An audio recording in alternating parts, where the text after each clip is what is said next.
देखिए, para commando बनने के फ़ायदे तो कई सारे हैं। अगर मैं गिनाना शुरू करूँ तो इसकी लिस्ट मेरे हिसाब से तो बहुत लंबी हो जाएगी। लेकिन कुछ मोटे तौर पे कुछ कारण हैं जो आप लोगों को पता होने चाहिए, जो मैं बताना चाहूँगा। पहला कारण ये है कि आज की दुनिया में हर कोई स्पेशल बनना चाहता है। हर कोई अपनी एक यूनिक आइडेंटिटी बनाना चाहता है, अपनी एक अलग छाप छोड़ना चाहता है, समाज में अलग पहचान बनाना चाहता है। तो अगर मैं आपसे पूछता हूँ, अगर आपके ये जो पहचान है, आपकी वर्दी अपने आप बताए तो ठीक है, तो पैरा कमांडोज़ में यही होता है। आप जिस समय वर्दी पहनोगे ना, उसी समय आप पर सारी नज़रें टिक जाएगी।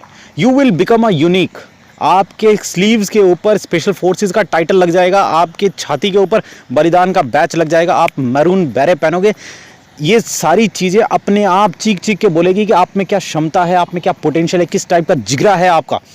तो ये पहला एडवांटेज है जब आप पैरा कमांडो बनेंगे। तो दूसरा एडवांटेज ये है कि दुनिया की जो लेटेस्ट टेक्नोलॉजी है, यानी जितने भी मॉडर्न आर्ट ऑफ वेपन हैं, जो खूंखार से खूंखार हथियार, उनके साथ आप डील करोगे। आम सिपाही बेचारा ज़िंदगी में कभी देख नहीं पाता, और आप वो सारी चीज़ें देखोगे हर रोज़, हर second you will deal with advance weapons. तीसरा जो सबसे बड़ा फ़ायदा वो है एक्शन। छोटी सी उम्र के अंदर है ना, लोग मतलब आँख में से आंसू पहुँचते रहते हैं। उस उम्र में तुम वो कलेजा पैदा कर लोगे अपने अंदर जिसकी कोई लिमिट नहीं। मतलब आम आदमी जो चीज़ सोच नहीं सकता ना, वो तुम करके आ जाओगे हर सेकंड, हर रोज़। मतलब आप देखिए, सर्जिकल स्ट्राइक के अंदर जो कमांडोज गए थे, उनकी उम्र क्या होगी? तकरीबन 20 साल से लेकर 30 के बीच में। यानी इस छोटी उम्र के अंदर वो दुश्मन के गढ़ के अंदर घुसते हैं, दुश्मन के कैंप एरिया में घुसते हैं, वहाँ पर बम लगाते हैं, उनको ठोकते हैं, दुश्मन की सारी सेना के नाक के नीचे से निकल के वापस आ जाते हैं। तो इमेजिन करो उनमें क्या जिगरा होगा। इस टाइप का जिगरा है ना, आपको सिर्फ पैरा कमांडो बन के ही मिल सकता है। आम आदमी कभी सोच भी नहीं सकता। देखिए, चौथा सबसे बड़ा कारण है इसका एडवेंचर स्पोर्ट्स। यानी कि जो जितने भी दुनिया में एडवेंचर है ना, चाहे वो रिवर राफ्टिंग हो, स्कूबा डाइविंग हो, पैरा जंपिंग हो, पैरासीलिंग हो, जितने भी XYZ, वो सारे के सारे आप करोगे। आप उनमें क्वालिफाइड रहोगे। आप 1 रुपया नहीं पे करोगे इन सब को करने के लिए, उल्टा सरकार आपको पैसा दे रही होगी उस चीज़ के लिए। सबसे बड़ी चीज़ है कि क्या नाम, आप चलती फिरती एक किलिंग मशीन बन जाओगे। आप सरकार के लिए हुक्म का इक्का बन जाओगे। जिस समय सरकार के सारे जितने भी औजार हैं वो फेल हो जाएंगे ना, देन सरकार आपको याद करेगी। यानी कि आप हुक्म का इक्का हो। इस टाइप का लाइसेंस है ना, आपको सिर्फ पैरा कमांडो बन के ही मिल सकता है। देखिए, पैरा कमांडो बनने के लिए आपको सबसे पहले एक चीज़ तो दिमाग में बैठा लीजिए कि आपको हिंदुस्तानी फ़ौज का हिस्सा बनना पड़ेगा। हिंदुस्तानी फ़ौज मतलब इंडियन आर्मी का पार्ट बनना पड़ेगा, ठीक है। तो दूसरे पार्ट का नहीं, नेवी, एयरफोर्स, BSF, VSF का नहीं। You must be the part of the Indian army, पहली चीज़। दूसरी चीज़, इसमें 2 एंट्रियाँ आती है। या तो आप सिपाही के तौर पे भर्ती हो सकते हो पैरा कमांडो में, या फिर आप ऑफिसर के तौर पे भर्ती हो सकते हो। दोनों का अलग अलग समझा देता हूँ। दोनों में 2 तरीके हैं। पहला तरीका ये है कि जैसे मान लीजिए, अगर मैं सिपाही की बात करूं तो सोल्जर्स में ये होती है कि ओपन रिलीज़ आती है, रैली भर्तियां आती है। आप सबसे पहले रैली भर्ती में जाइए। अगर आप बहुत बेहतरीन हैं तो उस रैली के अंदर ही वैकेंसीज आती है। पैरा जो बटालियंस होती है वो अपनी सीट्स देती है कि इतने हमें बंदे चाहिए, तो वहीं से कुछ बंदे जो बेहतरीन होते हैं उनको डायरेक्ट भेज दिया जाता है पैरा कमांडो की ट्रेनिंग के लिए।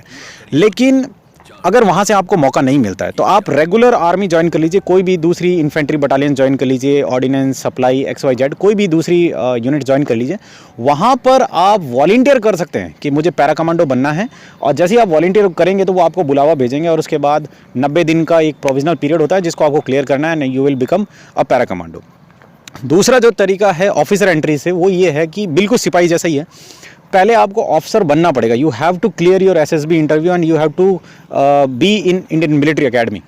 जब आप इंडियन मिलिट्री एकेडमी में बहुत अच्छा परफॉर्म करते हैं तो बिल्कुल वहाँ पर भी पैरा की कुछ वैकेंसीज़ आती है। जैसे ही आप वो पैरा की वैकेंसीज़ के अंदर अपना नाम देते हो, तो अगर आपका स्कोर बहुत अच्छा है, आप बहुत अच्छा परफॉर्म किए हो इंडियन मिलिट्री एकेडमी में, तो आप वहीं से सीधे प्रोविजनल पीरियड के लिए चले जाओगे। यानी 90 दिन का जो प्रोविजनल पीरियड होगा, इनका जो ट्रेनिंग पीरियड होगा, आप उसमें चले जाओगे।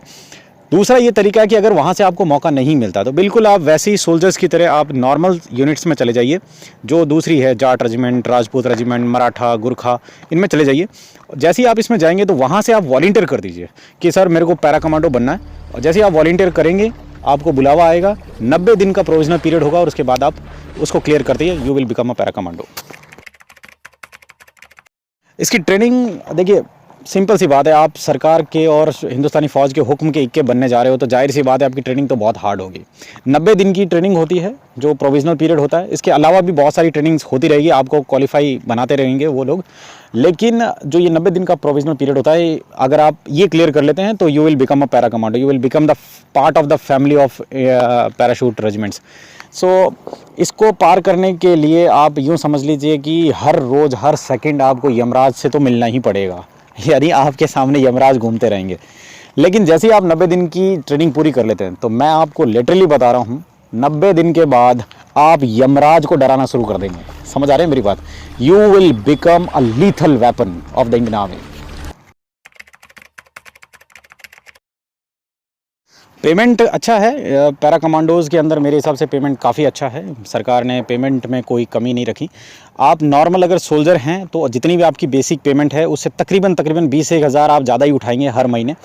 अगर आप ऑफिसर हैं तो भी अपनी बेसिक पेमेंट से आप 20 से 1000 अलाउंस ज़्यादा उठाएंगे। उसके अलावा आप अगर फील्ड में हैं तो फील्ड अलाउंस उठाएंगे, सेमी फील्ड एरिया में है तो सेमी फील्ड अलाउंस उठाएंगे, HRA DA TA ये सब मिलेगा, मेडिकल फैसिलिटी मिलेगी। मतलब बाकी जितनी भी सोल्जर एंट्रीज़ में और ऑफिसर्स को जो इंडियन आर्मी के फैसिलिटी मिलती है वो सारी फैसिलिटी आपको मिलेगी। लेकिन जो इसमें सबसे बड़ा फ़ायदा ये होता है कि आपको बार बार विदेश जाने का मौका ज़्यादा मिलेगा comparison to the regular soldiers. दूसरी चीज़ है कि सपोज़ कीजिए आपको जो 20,000 एक्स्ट्रा मिल रहा है, ये 20,000 अगर आप हर महीने म्यूचुअल फंड में डालते रहते हैं तो मेरे हिसाब से आजकल म्यूचुअल फंड के अंदर 12-13% तो कोई भी रिटर्न दे ही देता है। तो 20 साल की सर्विस में अगर आप 12-13% से रिटर्न उठाते हो म्यूचुअल फंड से तो तकरीबन 2.5-3 करोड़ रुपए तो आप इन 20,000 से उठा लोगे।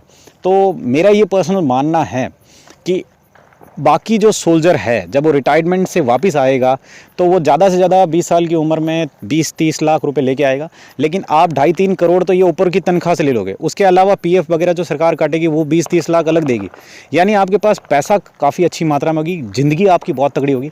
इसके अलावा ये होगा कि जब आप फ़ॉरेन में जाके सर्विस करोगे, जब आप मिलिट्री एक्सरसाइज के लिए जाओ या जो UN पीस कीपिंग फोर्स के लिए जाओगे तो उधर आपको डॉलर में पेमेंट होगी, तो उस समय भी पेमेंट आपका बहुत अच्छा होगा। इसके अलावा ये भी है कि जैसे आप रिटायरमेंट में जब आओगे तो प्राइवेट कंपनीज़ आपको हायर करती है, यानी कि जैसे रिलायंस है, टाटा है, अडानी है, इनको सिक्योरिटी ऑफिसर्स की ज़रूरत होती है और पैरा कमांडो से बेहतरीन सिक्योरिटी ऑफिसर कौन हो सकता है। इसलिए वो कंपनीज़ आपको हायर कर लेती है और जाहिर सी बात है कि आजकल ये कंपनीज़ बहुत अच्छा पेमेंट दे रही है सिक्योरिटी ऑफिसर्स को, तकरीबन 1,00,000-1.5 लाख का तो पैकेज आराम से मिल जाता है। तो रिटायरमेंट बेनिफिट्स बहुत अच्छे हैं पैरा कमांडो बनने के।